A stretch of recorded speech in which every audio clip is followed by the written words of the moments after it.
room. Yeah. I'll tell you some of the jobs I've done, you wouldn't believe, prestigious jobs. Did I ever tell you about that time when we used to get in a van when we worked for the company and they would take us wherever we got to go anyway.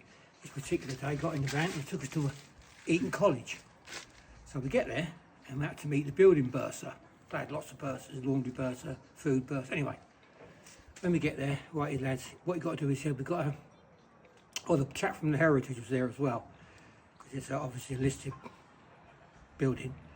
Got to point the inside of the stacks. Now these stacks are enormous, but the throats didn't sit on till about there, so you could actually point. Anyway, we've got here, me and my little mate, Arthur, and we raked it all out, you know, with these different tools and whatever, and bits of nails and that. Anyway, so we ironed it all up.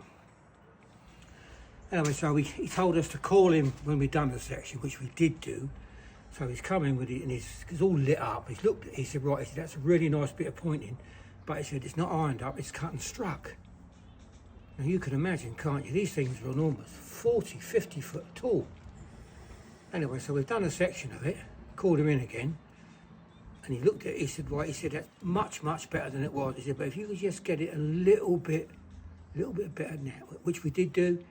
He's had a look at it, and Heritage blokes had a look at it. Yeah, that's fine. So we carried on. Anyway, we was there for weeks and weeks and weeks, aren't we? We eventually finished on a Friday about 11 o'clock. The chap in charge of that type of work, Trevor Davies, former bricklayer, but a really good tradesman, he said, right, I've got some good news for you and some even better news. I said, what's that? He said, well, because you finished, he said, you can go home, you get paid for the day. I said, we've got a bit of a problem, we've got no money. So he lent us the money for the bus. And as we're just about to go, he said, I've got some even better news for you. I said, what's that then? He said, well, seeing you made such a fantastic job of doing those flues. He said, there's 4 more to do. 4 more. Anyway, so we done all that. And then we went on the outside of Eton College and doing some pointing on the outside. There again, the Heritage were involved.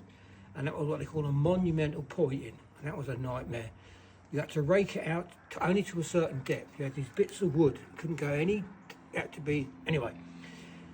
And if I remember rightly, that included, to repoint it, was washed sharp sand with sand, I forget the quantity, and lime. And when you've got to leave it for ages, and what you do, they give you this sort of like a muslin cloth,